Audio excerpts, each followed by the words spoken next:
নবী করিম সাল্লাল্লাহু আলাইহি ওয়াসাল্লামের সামনে একজন অন্ধ ব্যক্তি আসলেন, এসে বললেন, ইয়া রাসূলুল্লাহ, ইয়া হাবিবাল্লাহ, আমি অন্ধ মানুষ, আমি তো চোখে দেখি না, আপনি একটু রুখসাত দেন, আমি মসজিদে না গিয়া বাড়ির মধ্যে নামাজ পড়ে নামাজ আদায় করে নেব।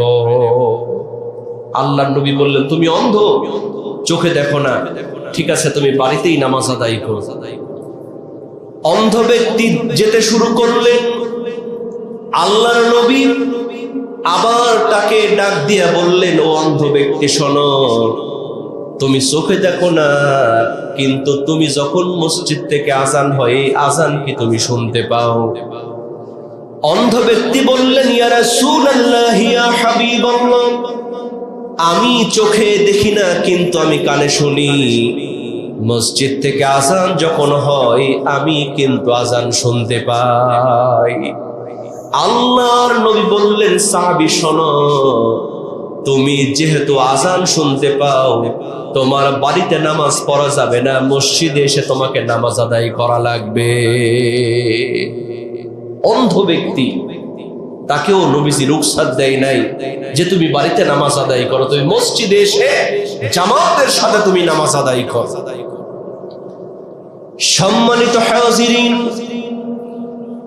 আজকে মসজিদগুলো থেকে আজান ভেসে আসে, আজান আমরা শুনি, মসজিদের পাশেই ব্যবসা বাণিজ্য করছি, মসজিদের পাশেই চলাফেরা করছি, আজান আমার কানে চলে আসছে, আর আজান হলে নামাজের কথা বললে আমরা বলি সময় নাই। বন্ধু দেখা করতে বলেছি, বন্ধুর সঙ্গে চায়ের স্টলে বসে ঘন্টার পর ঘন্টা আড্ডা দিই, গল্প করি, একটা বড় ঘড়ির দিকে তাকায় নাই কয়টা বাজে। কিন্তু নামাজ পড়ার কথা বললে অনেকেই বলে, হুজুর আমার সময় নাই।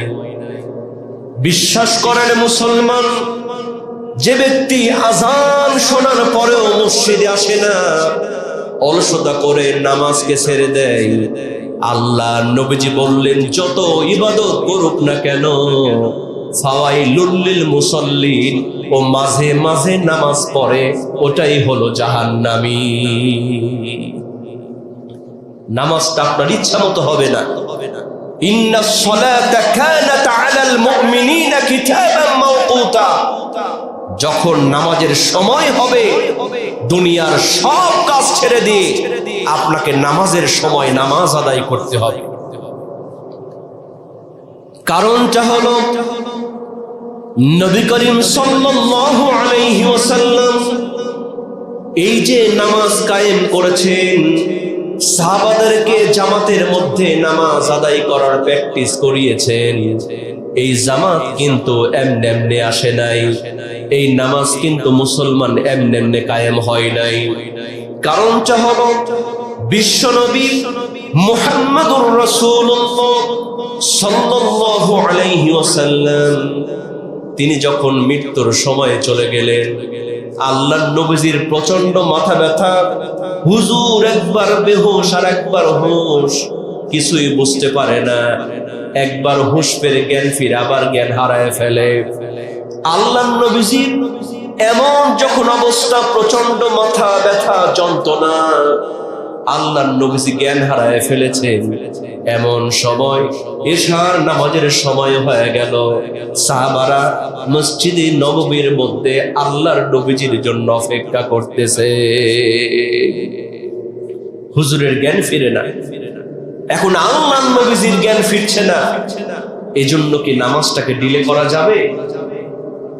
সময় ক্ষেপণ করা যাবে না, নামাজের সময় নামাজ আদায় করতে হবে। সাহাবারা সিদ্ধান্ত নিয়ে নিলেন, আল্লাহর নবীজিকে ছাড়াই আমরা আজকে এশার নামাজটা পড়া শুরু করে দেব। কিন্তু সাহাবাদের মধ্যে কান্নার রোল পড়ে গেল, আল্লাহর নবীজির পেছনে আর বুঝি কোনোদিন নামাজ আদায় করতে পারবো না। হযরত আবু বকর রাদিয়াল্লাহু তাআলা আনহু, তার ইমামতিতে নামাজ আদায় শুরু হয়ে গেল। সম্মানিত হাজিরিন, এদিকে আল্লাহর নবীজির হঠাৎ করে জ্ঞান ফিরল, আল্লাহর নবী হযরতে আয়েশা রাদিয়াল্লাহু তাআলা আনহাকে বললেন, আয়েশা তাড়াতাড়ি বলো ওই মসজিদের নববীর মধ্যে এখন কি হচ্ছে। প্রচন্ড মাথা ব্যথা, প্রচন্ড যন্ত্রণা, হুজুর মৃত্যুবরণ করবেন। এরপরেও আল্লাহর নবীর জ্ঞান ফিরে কারো কথা জিজ্ঞেস করলেন না, বললেন মসজিদে নববীর মধ্যে এখন কি হচ্ছে। হযরত আয়েশা রাদিয়াল্লাহু তাআলা আনহা তিনি বললেন, ইয়া রাসূলুল্লাহ ইয়া হাবিবাল্লাহ, মসজিদের নববীর মধ্যে এশার নামাজ সাহাবারা আদায় করছে, আপনার জন্য অপেক্ষা করে। আপনার যখন জ্ঞান ফিরল না, আমার পিতা আবু বকরের ইমামতিতে এশার নামাজ শুরু হয়ে গেছে। আল্লাহর নবী বললেন, আয়েশা জলদি করে মসজিদের নববীর দিকের জানালাটা, দরজাটা একটু খুলে দাও। দরজা খুলে দেয়া হলো, জানালা খুলে দেয়া হলো। আল্লাহর নবীর প্রচন্ড মাথা ব্যথা, অসুস্থ শরীর, হুজুর হযরতে আয়েশা রাদিয়াল্লাহু তাআলা আনহার কাঁধের উপরে ভর করে ওই মসজিদে নববীর দিকে জানালা দিয়ে হুজুর তাকায়া থাকলে হযরত আয়েশা রাদিয়াল্লাহু তাআলা আনহা বলেন, আমি লক্ষ্য করে দেখলাম আল্লাহর নবী যখন মসজিদে নববীর দিকে তাকালেন, ওই নামাজের দৃশ্য দেখার পরে আল্লাহর নবীর চোখ বেয়ে বেয়ে পানি গুলি জমিনের মধ্যে পড়তে শুরু করলো। হযরত আয়েশা রাদিয়াল্লাহু তাআলা আনহা আশ্চর্য হয়ে গেলেন, বললেন, ইয়া রাসূলুল্লাহ ইয়া হাবিবাল্লাহ, নামাজের দৃশ্য দেখে আপনি কিসের জন্য কাঁদেন? আল্লাহর নবী সঙ্গে সঙ্গে বললেন, আয়েশা এই কান্না আমার কোনো দুঃখের কান্না নয়, এই কান্না আমার কোনো কষ্টের কান্না নয়। ও আয়েশা, আজকে যে নামাজের দৃশ্য আমি দেখলাম, এই নামাজ কায়েম করতে গিয়া আমি রাসূলের দান্দন মুবারক শহীদ হয়েছে, আমার শরীর থেকে রক্ত ঝরেছে। সাহাবারা নামাজ কায়েমের জন্য জীবন দিয়েছে, খাব্বাব খুবাইব জীবন দিয়েছে। আমি যখন নামাজ সিজদার মধ্যে চলে গিয়েছি, আমার পিঠের মধ্যে উটের ভুঁড়ি চাপায়া দেয়া হয়েছে। ও আয়েশা শোনো, এই নামাজ কায়েম করতে গিয়ে অনেক ত্যাগ করতে হয়েছে। আজকে যে নামাজের দৃশ্য আমি দেখলাম, আমার কাছে মনে হলো কিছুক্ষণের মধ্যে আমি দুনিয়া ছেড়ে চলে যাব, কিন্তু আমার উম্মতেরা কিয়ামত পর্যন্ত এভাবে জামাতে নামাজ আদায় করবে। এই জামাত, এই জামাতের নামাজ এমনি এমনি হয় না আয়েশা, অনেক কষ্ট করে, অনেক যুদ্ধ করে, অনেক সংগ্রাম করে এই নামাজের পরিবেশ তৈরি করা হয়েছে। আজকে নামাজের দৃশ্য আমি দেখলাম, আমার মনে হলো কিয়ামত পর্যন্ত আমার উম্মতেরা এভাবেই জামাতে নামাজ আদায় করবে। বলি সুবহানাল্লাহ। সম্মানিত হাজিরিন, আজকে অনেক গাফলতি আমাদের মধ্যে আছে। মসজিদে আসতে চায় না, ফজরের আযান হয়, মাত্র 2 কাতার 3 কাতার লোক আসে। এশার নামাজের সময় লোক পাওয়া যায় না। আল্লাহর নবীজি বললেন, যারা ফজর এবং এশার মধ্যে অলসতা করে এরা হলো মুনাফিক। মুনাফিকদের জন্য ফজরের নামাজ, এশার নামাজ অত্যন্ত কঠিন। সম্মানিত হাজিরিন, একটু চিন্তা করুন যে আজকে আপনি নামাজ পড়ছেন না, আপনি মনে করছেন আগামীকাল থেকে নামাজ ধরব, কিন্তু আগামীকাল যে আপনি বাঁচবেন এই গ্যারান্টি কারো আছে? এই গ্যারান্টি কারো নাই। আজকে আমাদের ছোট্ট ছোট্ট বাচ্চাদেরকে আমরা স্কুলে পাঠাই, কোচিং এর জন্য ব্যবস্থা করে দিয়েছি, টাকা পয়সা খরচ করছি। ঠিক টাইমে আমার সন্তান কোচিং করতে গেল কিনা, প্রাইভেটটা ঠিক মতো পড়ছে কিনা, এজন্য আমরা খেয়াল রাখছি। কিন্তু ফজরের যখন আযান হচ্ছে, জোহরের আযান যখন হচ্ছে, আসরের আযান যখন হচ্ছে, মাগরিবের আযান যখন হচ্ছে, আমার সন্তানটা মসজিদে যাচ্ছে কিনা এই চিন্তা আমাদের মধ্যে নাই। অনেক পিতামাতা গর্ব করে বলে, হুজুর আমার সন্তান কেজি ওয়ানে পড়ে, অনর্গল ইংরেজি বলতে পারে। আপনি যদি জিজ্ঞেস করেন আপনার সন্তান অনর্গল ইংরেজি বলতে পারে, কিন্তু আপনার সন্তান কি কোরআন পড়তে পারে? জবাব আসবে না। আপনি সন্তানকে ইংরেজি শেখানোর জন্য, ফিজিক্স কেমিস্ট্রি শেখানোর জন্য হাজার হাজার টাকা খরচ করে তাকে প্রাইভেট দিয়েছেন, কোচিং দিয়েছেন। জিজ্ঞেস করা যদি হয় আপনি কোরআন শিক্ষার জন্য কয় টাকা খরচ করছেন? কয় হুজুর মসজিদে ফ্রি মক্তব পড়ায়, ওখানে মাঝে মধ্যে যায়, মাঝে মধ্যে যায় না। আফসোস লাগে মুসলমান, ইংরেজি শেখানোর জন্য আপনি 5,000 10,000 টাকা খরচ করছেন, আর কোরআন শিখায় হুজুররা, মজ্জেন সাহেব, ইমাম সাহেব মাসে 500 টাকা দিলেও বলে, হুজুর আমি না শুনছি কোরআন শরীফ পড়ার টাকা নেওয়া জায়েজ নাই। অনেক লোক আছে যে কোরআন শরীফ পড়ার টাকা আবার নিবে কেন? বিশ্বাস করেন মুসলমান, আপনি যে গর্ব করলেন আপনি ইংরেজি শিখাচ্ছেন, আপনি গর্ব করছেন আপনার সন্তান অনেক ভালো অঙ্ক জানে, অনেক ভালো রেজাল্ট, কিন্তু আপনার সন্তানের দ্বারা যদি নামাজ না হয়, এই সন্তান দিয়ে কিয়ামতের ময়দানে কোনো কাজ হবে না। আল্লাহর নবীজি বলেন, একজন মানুষ যখন মারা যায়, এই মানুষ মারা যাওয়ার সঙ্গে সঙ্গে তার সব আমল বন্ধ হয়ে যায়, মাত্র 3টা আমল ছাড়া। কয়টা আমল? তার মধ্যে একটা আমল হলো নেক সন্তান। পিতামাতা মারা গিয়েছি, ওই নেক সন্তান যদি পিতামাতার জন্য নামাজ পড়ে দোয়া করে, রব্বির হামহুমা কামা রব্বায়ানি সগীরা। সবাই বলেন, রব্বির হামহুমা কামা রব্বায়ানি সগীরা। সন্তান যখন 5 ওয়াক্ত নামাজের পরে আল্লাহর কাছে পিতা মাতার জন্য দোয়া করে, রব্বির হামহুমা কামা রব্বায়ানি সগীরা, আল্লাহর নবীজি বললেন বন্দুকের গুলি মিস হতে পারে, পিতামাতার জন্য সন্তানের দোয়া কোনোদিন মিস হয় না। আপনি এখনই মারা গিয়েছেন, আফসোস লাগে, নিজের সন্তান এসে ইমাম সাহেব করে, হুজুর একটু আসেন তো, আমার বাবার জানাজার নামাজটা পড়ায় দেন। কেমন সন্তান আপনি বানালেন, যেই সন্তানটা জানাজার নামাজ কেমন করে পড়াতে হয় এটাও জানে না। সম্মানিত হাজরিন, কষ্ট হচ্ছে আপনাদের? এই কথাগুলো শুনে আঘাত লাগছে? আপনার সাময়িক কষ্ট হলেও এটাই বাস্তবতা। হুজুরকে 500 টাকা দিয়ে 1000 দিয়ে, হুজুর একটু আসেন জানাজা পড়ায় দেন।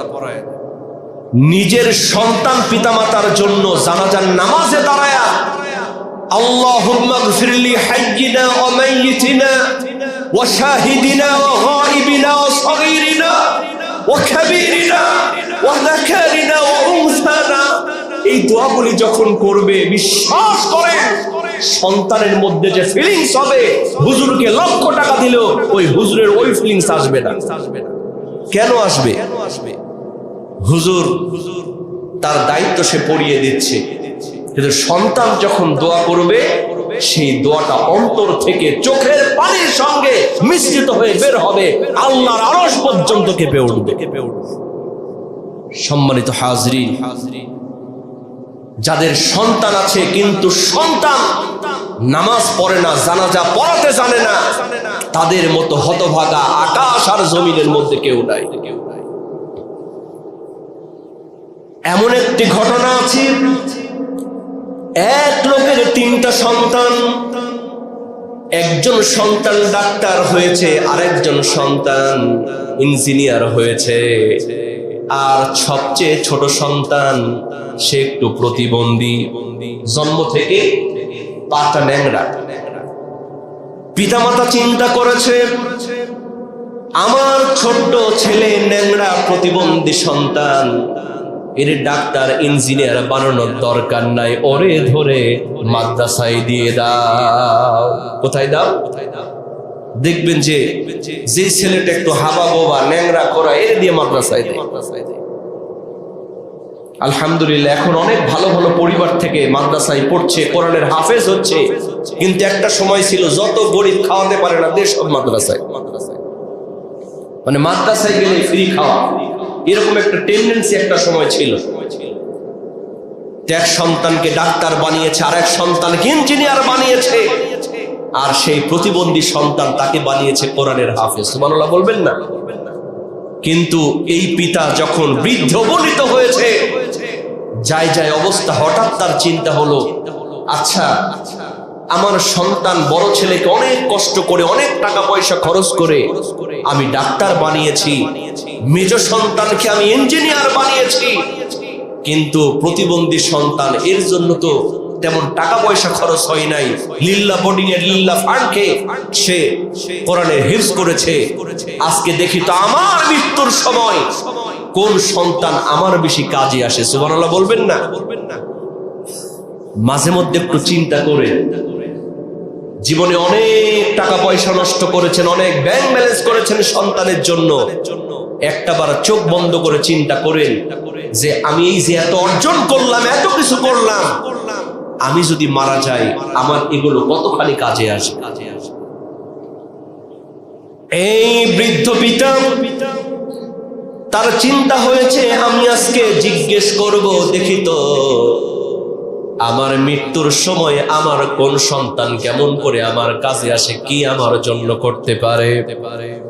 বড় সন্তানকে ডাক দিয়েছি, ও ডাক্তার ছেলে, তোমাকে অনেক টাকা পয়সা খরচ করে ডাক্তার বানিয়েছি বাবা, আমার কিছুদিনের মধ্যেই মৃত্যু হয়ে যাবে, আমার মৃত্যুর সময় তুমি আমার জন্য কি করবা আমি একটু জানতে চাই। ডাক্তার ছেলে বলছে, বাবা আমি অনেক বড় ডাক্তার, অনেক আমার খ্যাতি, তোমার মৃত্যুর সময় যত ওষুধ লাগে, যত ট্রিটমেন্ট লাগে, আমি নিজেই তোমার সবকিছু করব। পিতা বলতেছে, বাবা তোমার ওষুধ পত্র যদি ফেল মারে, কয় বাবা তাহলে আমিও ফেল, আমার কিছু আর করার নাই। এবার ইঞ্জিনিয়ার সন্তানকে ডাক দিয়েছি, ও ইঞ্জিনিয়ার ছেলে, অনেক টাকা পয়সা তুমি কামাও, অনেক বাড়ি গাড়ি তুমি করেছো, কিন্তু আমার মৃত্যুর সময় তুমি আমার জন্য কি করবা আমি আজকে একটু জানতে চাই। ইঞ্জিনিয়ার ছেলে বলছে, বাবা আমার তো টাকা পয়সার অভাব নাই, তোমার মৃত্যুর সময় তোমাকে যদি সিঙ্গাপুর নিয়ে যাওয়া লাগে আমি সেখানে নিয়ে যাব, তোমাকে যদি সেই বেঙ্গলোর, সেই মাদ্রাস এগুলোতে নিয়ে যেতে হয়, যত টাকা লাগে সব টাকা আমি খরচ করব বাবা, তোমাকে আমি মরতে দিব না। পিতা কয়, বাবা তোমার সিঙ্গাপুর যদি ফেল মারে তাহলে কি হবে? কয়, বাবা তাহলে তো আমার কিছু করার নাই, তাহলে আমিও ফেল। এবার ছোট্ট ছেলে কি, ওই প্রতিবন্ধী সন্তান যে কোরআনের হাফেজ হয়েছে তাকে ডাক দিয়েছে, বাবা তোমাকে হাফেজ করার জন্য আমার তেমন কোনো টাকা পয়সা খরচ হয় নাই, তোমাকে কোরআন মুখস্থ করাবার জন্য, তোমাকে আলেম বানানোর জন্য আমার তেমন কোনো কষ্ট হয় নাই, আমার মৃত্যুর সময় তুমি আমার জন্য কি করবা আমি আজকে একটু জানতে চাই। সেই প্রতিবন্ধী সন্তান কোরআনের হাফেজ চোখের পানি ছেড়ে দিয়ে বলে, বাবা তোমার জন্য হয়তো আমি বেশি টাকা পয়সা খরচ করতে পারবো না, তোমাকে সিঙ্গাপুর নিয়ে যেতে পারবো না, বাংলাদেশের সবচেয়ে বড় ডাক্তার হয়তো তোমার দেখাতে পারবো না, কিন্তু বাবা তোমার যখন মৃত্যুর কষ্ট শুরু হয়ে যাবে আমি তোমার কোরআনের হাফেজ সন্তান তোমার শিওরে বসে পবিত্র কোরআনের সূরা ইয়াসিন পাঠ করতে পারবো। আল্লাহর নবীজি বলেন, মৃত্যুর কষ্ট যখন শুরু হয়, মৃত্যুর আযাব যখন শুরু হয়, কেউ যদি সূরা ইয়াসিন পাঠ করতে পারে, ওই সূরা ইয়াসিনের বদলতে তার মৃত্যুর আযাবকে আসান করে দেয়া হয়।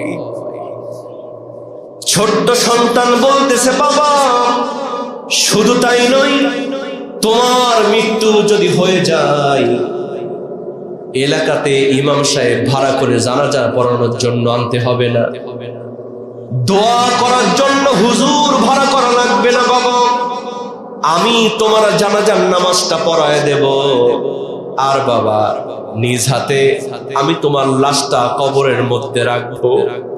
ও বাবা, তোমার মৃত্যুর পরে যতদিন পর্যন্ত আমি বাঁচবো, আমি নামাজ পড়ে 5 ওয়াক্ত তোমার জন্য দোয়া করতে থাকবো।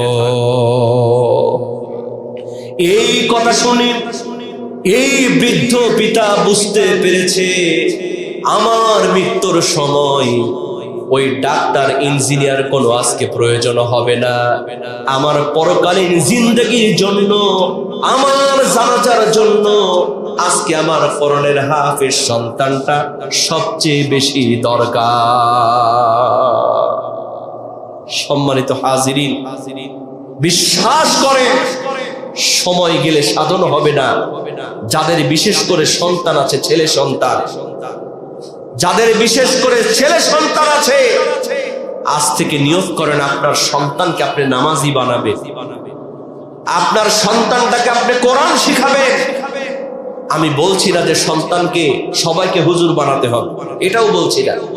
ডাক্তারের দরকার আছে, পুলিশের দরকার আছে, ইঞ্জিনিয়ারের দরকার আছে, কিন্তু প্রাথমিক যে শিক্ষা, কোরআনের জ্ঞান, ইসলামের জ্ঞান যদি ওই সন্তানের মধ্যে থাকে, ওই সন্তান যদি ডাক্তার হয়, সে কখনো লক্ষ লক্ষ টাকার লোভে ইচ্ছা করে ভুল অপারেশন করবে না, সে টাকার লোভে ভুল সার্টিফিকেট দিবে না, সে টাকার লোভে পড়ে মিথ্যা চিকিৎসা দেবে না। আপনার সন্তানকে আপনি ইঞ্জিনিয়ার বানান, কিন্তু ছোটবেলাতেই সন্তানের মধ্যে যদি কোরআনের জ্ঞান থাকে, ওই সন্তান কোনোদিন রডের জায়গায় বাস দিবে না। আপনার সন্তানকে যদি আপনি একজন শিক্ষক বানান, ওই সন্তানের মধ্যে যদি কোরআন থাকে, এই শিক্ষক কখনো বলবে না মানুষ আগে বানর ছিল। ওই শিক্ষক যখন হবে, তার মাধ্যমে এই কোরআনের আলোটাই ছড়াতে থাকবে। এজন্য ডাক্তার বানান, ইঞ্জিনিয়ার বানান, যা ইচ্ছা তাই বানান, কিন্তু কোরআনের জ্ঞান যেন ছোটবেলাতেই সন্তানটা পায়। এই টেন্ডেন্সি, এই ফিলিংস, এই কার্যক্রম আপনাকেই করতে হবে।